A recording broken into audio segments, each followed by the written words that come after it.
जय श्री कृष्ण। आज है संकट चतुर्थी यानी तिलकुट चतुर्थी व्रत। तो आइए हम सुनते हैं संकट चतुर्थी व्रत की कथा। पौराणिक कथा के अनुसार एक शहर में देरानी जेठानी रहती थी। जेठानी अमीर और देरानी गरीब थी।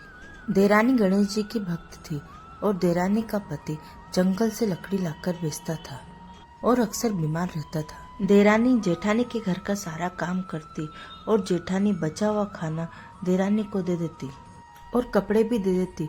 उसी से देरानी का घर चलता। माघ महीने में देरानी ने तिल चौथ का व्रत किया। 5 आने का तिल और गुड़ लाकर तिलकुट पूजा करके तिल चौथ की कथा सुनी और तिलकुट को छीके में रख दिया और सोचा कि चांद उगने पर पहले तिलकुट खाऊंगी और उसके बाद ही कुछ खाऊंगी।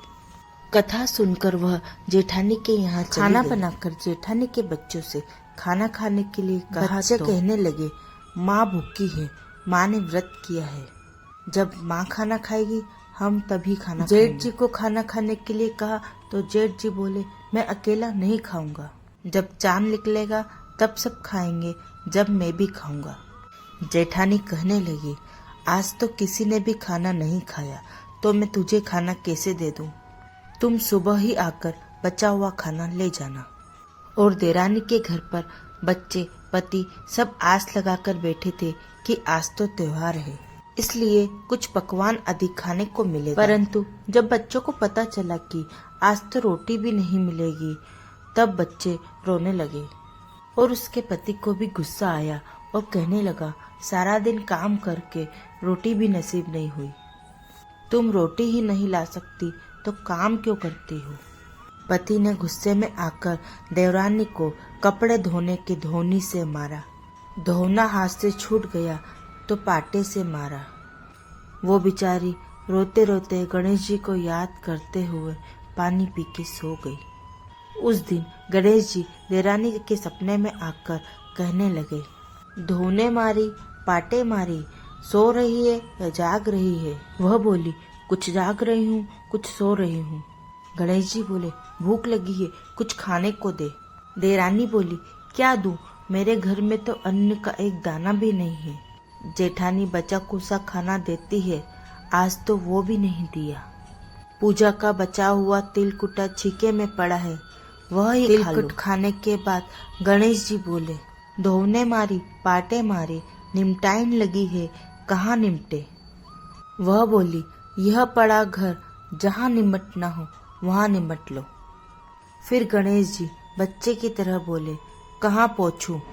नींद में मग्न देरानी को बहुत गुस्सा आया कि कब से तंग किए जा रहे हो। सो वह बोली कि मेरे सर पर पोंछ लो। और कहाँ पोंछोगे? सुबह जब देवरानी उठी तो यह देखकर हैरान रह गई कि उसका घर हीरे मोतियों से जगमगा रहा है। सिर पर जहाँ गणेश जी ने पोंछनी की थी वह सर हीरे मोतियों से जगमगा गया। उस दिन देरानी जेठानी के यहाँ काम करने भी नहीं गई। बड़ी देर तक राह देखने के बाद जेठानी ने बच्चों को देरानी को बुलाने भेजा। जेठानी ने सोचा कल खाना नहीं दिया इसलिए देरानी को बुरा लग गया। बच्चे बुलाने गए तो बच्चे बोले, चाची चलो, माँ ने बुलाया है, सारा काम पड़ा है।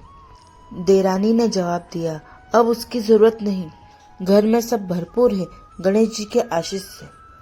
बच्चों ने घर जाकर माँ को बताया कि चाची का घर हीरे मोतियों से जगमगा रहा है। जेठानी दौड़ती हुई देरानी के पास आई और पूछा कि यह सब कैसे हुआ। देरानी ने उसके साथ जो भी हुआ वह सब जेठानी को कह डाला। जेठानी ने घर लौटकर अपने पति से कहा कि आप भी मुझे धोने और पाटे से मारो। उसका पति कहने लगा कि भली मानस, मैंने तुझ पर कभी हाथ भी नहीं उठाया, मैं तुझे धोने और पाटे से कैसे मार सकता हूँ? वह नहीं मानी और मजबूरन पति को धोने और पाटे से उसको मारना पड़ा। उसने ढेर सारा घी डालकर चूरमा बनाया और छीके में रखकर सो गई। और रात को गणेश जी सपने में आए और कहने लगे, भूख लगी है, क्या खाऊं? और कहने लगी, हे गणेश जी महाराज, मेरी देरानी के यहाँ तो आपने सूखा तिलकुट खाया था और मैंने तो झरते घी का चूरमा बनाकर आपके लिए छीके में रखा है। फल और मेवे भी रखे हैं, जो मर्जी पड़े खा लीजिए। बाल स्वरूप गणेश जी बोले, अब निपटे कहाँ? जेठानी बोली, उसके यहाँ तो टूटी फूटी झोपड़ी थी, मेरे यहाँ तो कंचन महल है, जहाँ निपटना निपट लो। फिर गणेश जी ने बोला, पोछू कहाँ? जेठानी बोली, मेरे ललाट पर बड़ी सी बिंदी लगाकर पोछ लो। धन की भूखी जेठानी सुबह बहुत जल्दी उठ गई और सोचा कि घर हीरे जवाहरात से भर गया होगा। उठकर देखा तो घर में गंदगी सी छा गई थी और बहुत बदबू भी आ रही थी और उसके सिर पर भी बहुत गंदगी लगी हुई। उसने कहा, हे गणेश जी महाराज, यह आपने क्या किया? मुझसे रूठे और देरानी पर टूटे।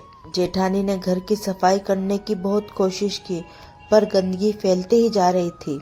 जेठानी के पति को मालूम पड़ा तो वह भी बहुत गुस्सा हुआ और बोला कि तेरे पास इतना सब कुछ था, फिर भी तेरा मन नहीं भरा। परेशान होकर चौथ के गणेश जी से विनती करने लगी।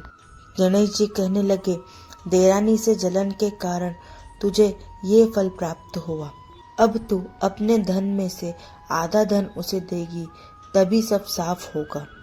उसने आधा धन बांट दिया, किंतु मोहरों की हांडी जमीन के नीचे गाड़ दी। उसने सोचा किसी को पता नहीं चलेगा, उसने उस धन को नहीं बांटा। उसने कहा, हे श्री गणेश, अब तो अपना बिखराव समेटो। वह बोले, पहले जमीन के नीचे हुई मोहरों की हांडी सहित ताक में रखी हुई 2 सुइयों के भी 2 हिस्से कर।